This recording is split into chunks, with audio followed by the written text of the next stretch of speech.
Welcome to only IAS. स्वागत है आप सभी लोगों का प्रीलिम बूस्टर न्यूज डिस्कशन में। आज है 29 दिसंबर 2020। तो आइए देख लेते हैं ऐसे कौन से इंपॉर्टेंट आर्टिकल्स हैं जो आज हम कवर करने वाले हैं।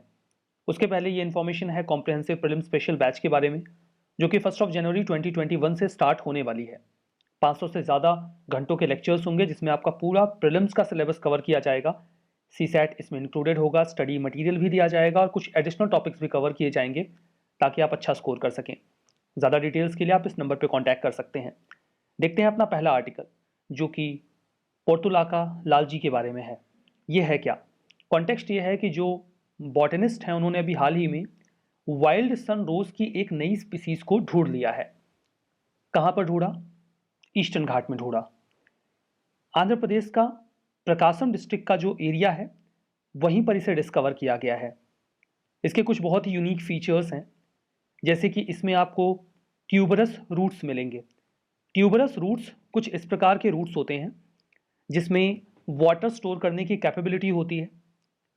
इसके अलावा यहाँ पर जो लीफ एक्सेल्स हैं वहाँ पर आपको कोई हेयर्स नहीं मिलेंगे, जो कि ज़्यादातर पत्तों में देखने को मिलते हैं। जैसे ये चीज़ जो आपको इस पत्ते के कोने पर मिल रही है, ये इस पौधे के पत्तों में नहीं मिलते हैं। इनके जो फ्लावर्स होते हैं वो रेडिश पिंक होते हैं।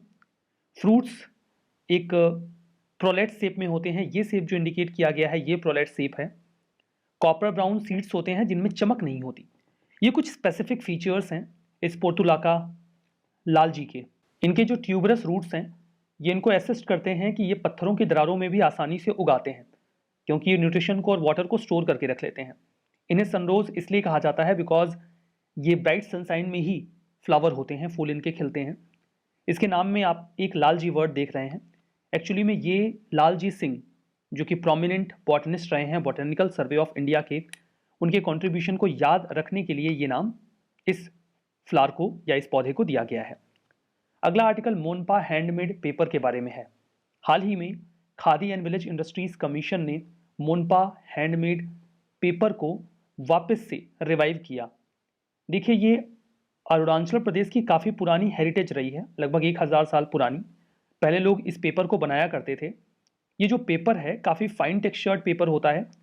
इसे मॉन शुगु लोकल डायलेक्ट में कहा जाता है।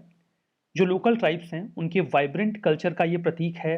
अरुणाचल प्रदेश में जो तवांग एरिया है वहाँ पर जो ट्राइब्स रहती हैं, उस समय जब इस पेपर को बनाया जाया करता था 1000 साल पहले, तो जो बुद्धिस्ट मोनेस्ट्रीज होती थी उनमें जो बातें लिखी जाती थी वो इसी पेपर पे लिखी जाती थी। तो काफ़ी रिलीजियस और हिस्टोरिक सिग्निफिकेंस भी है, क्योंकि हाइम्स वगैरह यहाँ पर इस पेपर पे नोट डाउन की जाती थी उस समय। जो मोनपा हैंडमेड पेपर है, इसे जो लोकल ट्री होता है शुगुशेंग, उसकी छाल से बनाया जाता है, जिसकी मेडिसिनल वैल्यू भी होती है। उस समय जब इसे बनाया जाता था तो ये उस समय के लोकल्स के लिए लाइवलीहुड का एक इंपॉर्टेंट सोर्स भी हुआ करता था। तो अभी भी ये फायदेमंद साबित होगा। यहाँ पर बात करते हैं केवीआईसी के बारे में। एक स्टैच्यूरी बॉडी है, अप्रैल 1957 में इसको बनाया गया था। स्टैच्यूरी है तो कोई कानून भी होगा। Khadi and village industries commission act 1956 इसके लिए लॉ है। ये एपेक्स ऑर्गेनाइजेशन है, मतलब सबसे हाईएस्ट लेवल पे है, जो कि इस दिशा में काम करता है। Ministry of micro small and medium enterprises के तहत काम करता है। इसका उद्देश्य ये है, ये प्लान करें, प्रमोट करें, फैसिलिटेट, ऑर्गेनाइज, असिस्ट करें जो भी विलेज इंडस्ट्रीज़ हैं या खादी इंडस्ट्रीज़ हैं। इसमें वो बाकी एजेंसीज़ की मदद भी ले सकते हैं। अप्रैल 1957 में इसने all India khadi and village industries board को रिप्लेस किया था। इसका हेड ऑफिस अभी मुंबई में है। हमारा अगला आर्टिकल आइसबर्ग A68A के बारे में है। एक जाइंट अंटार्कटिक आइसबर्ग है, मतलब ग्लेशियर का टुकड़ा है, जिसे नाम दिया गया है A68A। ये कॉज ऑफ कंसर्न बना हुआ है एक छोटे से आइलैंड के लिए जिसका नाम है साउथ जॉर्जिया आइलैंड। आप इसकी लोकेशन देखेंगे तो देखिए, अंटार्कटिका के बिल्कुल नॉर्थ में आपको ये मिलेगा। ये जो एरिया आप देख रहे हैं ये साउथ अमेरिका का बिल्कुल सदर्न पार्ट है, बिल्कुल पिन पार्ट है। यहाँ पर एक सकरा एरिया बचता है साउथ अमेरिका और अंटार्कटिका के नॉर्थ हिस्से में। यहाँ जो लार्सेन सी आइसबर्ग है उसी का टूटा हुआ ये एक हिस्सा है, आइसबर्ग A68A। 2017 में ये टूट के अलग हो गया था। ये धीमे धीमे नॉर्थ की ओर आगे बढ़ रहा है। यहाँ पर साउथ जॉर्जिया एक आइलैंड है जो कि ब्रिटेन से संबंध रखता है, यूके से संबंध रखता है, ठीक है, ये उन्हीं का है।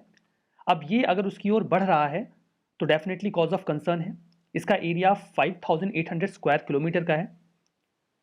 ओशन करेंट्स के साथ अब ये साउथ अटलांटिक ओशन में फ्लोट कर रहा है और साउथ जॉर्जिया की ओर जा रहा है। डर इस बात का है कि ये, अब देखिए आइसबर्ग है, ऐसा नहीं है कि अचानक से बिल्कुल स्पीड में जाएगा और आइलैंड को उड़ा देगा, ऐसा नहीं होगा। धीमे धीमे फ्लो कर रहा है, बट होगा ये कि वो आइलैंड के पास जाके रुक जाएगा, और जब वहां जाके ये रुक जाएगा तो लगभग इसे गलने में 10 सालों का समय लग जाएगा। इससे वहां का जो फ्लोरा और फौना है उसे काफी नुकसान होगा।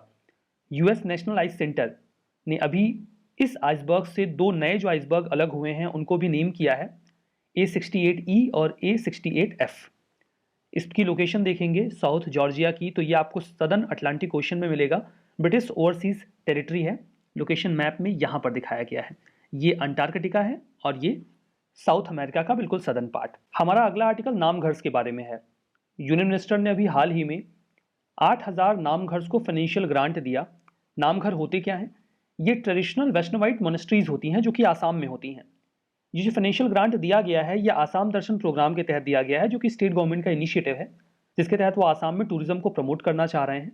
इसके उद्देश्य से जो भी वहाँ पर हेरिटेज या फिर कल्चरल प्लेसेस हैं, चाहे उनकी हिस्टोरिकल इंपॉर्टेंस हो या फिर रिलीजियस इंपॉर्टेंस हो, उनको फाइनेंशियल ग्रांट देकर रिवाइव करने का प्रयास किया जा रहा है ताकि वहाँ पर टूरिस्ट अट्रैक्ट हों। देखिए, नामघर की लिटरल मीनिंग होती है प्रेयर हाउस, जहाँ पर सभी लोग इकट्ठा होकर प्रार्थना किया करते हैं। ये एक सरन जो सेक्ट है हिंदुज्म का उससे बिलोंग करता है, जो कि आसाम के नेटिव हैं, वहाँ के रहने वाले लोग हैं। यहाँ पर पूजा प्रार्थना के अलावा इस लोकेशन का इस्तेमाल कांग्रेगेशन के लिए भी किया जाता है। लोग वहाँ पर इकट्ठा होते हैं। ड्रामेटिक परफॉर्मेंस, जिसे भावना कहा जाता है, वहाँ पर उसे भी परफॉर्म किया जाता है। इसके अतिरिक्त एक सरन रिलीजन में जो मोनेस्ट्रीज होती हैं, जिन्हें सत्रास कहा जाता है, उनका जो सेंट्रल स्ट्रक्चर होता है उसे कीर्तन घर या अल्टरनेटिवली नामघर कहा जाता है। देखिए, नामघर को आसाम में इंट्रोड्यूस किया गया था कुछ वैष्णवाइट सेंट्स के द्वारा, जैसे कि दामोदर देव, माधव देव और शंकर देव के द्वारा। हमारा अगला आर्टिकल गवर्नर के रोल के बारे में है, असेंबली सेशन को सम्मन करने को लेकर। केरला की गवर्नमेंट और वहाँ के गवर्नर के बीच में भी टसल चल रहा है। केरला की गवर्नमेंट ने रिक्वेस्ट किया कि जो गवर्नर हैं वो एक असेंबली के स्पेशल सेशन को सम्मन करें, जिसमें जो सेंट्रल फॉर्म लॉ अभी बनाया गया है उस पर डिबेट डिस्कशन किया जाए। लेकिन गवर्नर ने ऐसा करने से मना कर दिया। तो गवर्नर के रोल के बारे में जानते हैं और ये भी समझते हैं कि क्या वो ऐसा कर सकते हैं। देखिए, गवर्नर जो है उसके ऊपर जिम्मेदारी होती है कि वो समय समय पर असेंबली को, हाउस को समन करें। ऐसा करते वक्त देखिए वो प्लेस और टाइम डिसाइड कर सकते हैं, जो भी उन्हें सही लगता है। ये उन्हें अधिकार दिया गया है। इसमें उन्हें इस बात का भी ध्यान रखना होता है कि 2 सेशंस के बीच में जो टाइम ड्यूरेशन है वो 6 महीने से ज्यादा का नहीं होना चाहिए। यूं तो ये गवर्नर का विशेषाधिकार है कि वो हाउस को सम्मन करें, लेकिन आर्टिकल 163 ये भी कहता है कि गवर्नर कैबिनेट की एड एंड एडवाइस पर काम करेंगे। और यहां पर इस बात को भी मेंशन किया गया है, governor shall from time to time. इसका मतलब होता है कि ये उनके ऊपर बाध्यकारी है कि वो हाउस को सम्मन करें। तो आर्टिकल 174 के तहत जब वो हाउस को सम्मन करेंगे तो वो अपनी खुद की इच्छा पर नहीं करेंगे, बल्कि कैबिनेट की एड एंड एडवाइस पर करेंगे। देखिए, कुछ ऐसी भी स्थितियां हो सकती हैं जब गवर्नर अपनी इच्छा मुताबिक हाउस को सम्मन करे, लेकिन वो सिचुएशन डिफरेंट होंगी। ऐसा तब हो सकता है जब चीफ मिनिस्टर के पास मेजॉरिटी ना रह जाए और जो बाकी के मेंबर्स हैं वो इसलिए एक स्पेशल सेशन की मांग करे जहां पर वो गवर्नमेंट के खिलाफ नो कॉन्फिडेंस मोशन जारी कर सकते हो। ऐसी स्थिति में वो जो स्पेशल सेशन है या फिर जो सेशन है उसे सम्मन कर सकते हैं, क्योंकि तब गवर्नर के जो गवर्नमेंट है उसके ऊपर ये डाउट रहेगा कि उनके पास कॉन्फिडेंस नहीं है। लेकिन अगर वो अननेसेसरी अपनी डिस्क्रिशनरी पावर का इस्तेमाल करते हैं तो उनकी इस पावर को चैलेंज किया जा सकता है कोर्ट ऑफ लॉ के सामने।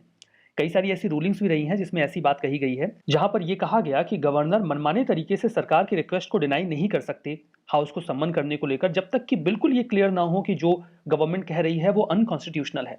इस संबंध में 2016 में एक केस आया था जब अरुणाचल प्रदेश में कॉन्स्टिट्यूशनल क्राइसिस चल रहा था। तो कॉन्स्टिट्यूशनल बेंच ने इस बात को क्लियर किया था कि हाउस को सम्मन करना गवर्नर का एक फंक्शन है, ना कि power.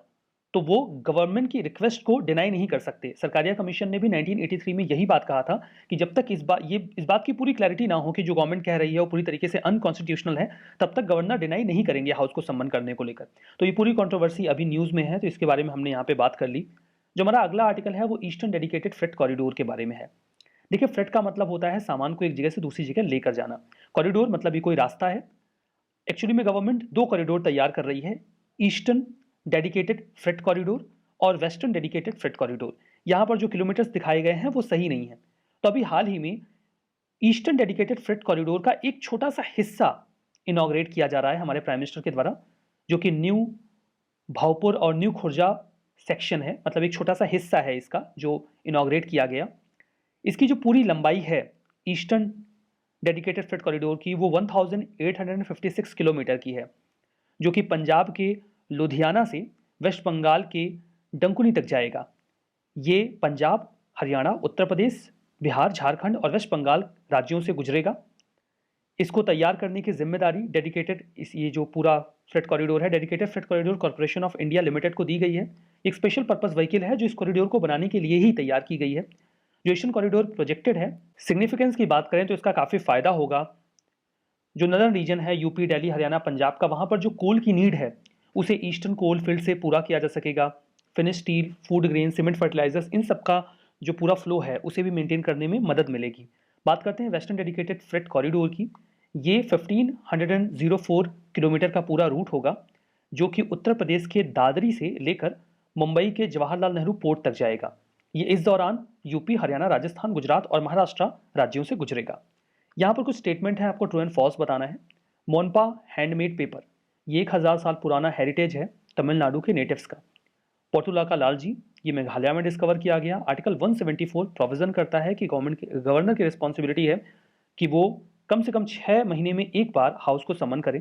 Eastern dedicated freight corridor ये पंजाब, हरियाणा, उत्तर प्रदेश, बिहार, झारखंड और वेस्ट बंगाल से होकर गुजरेगा। बताइए कौन सा स्टेटमेंट यहाँ पर करेक्ट है, कौन सा इनकरेक्ट है। इस सेशन में यहीं पे रुकेंगे। Thank you very much.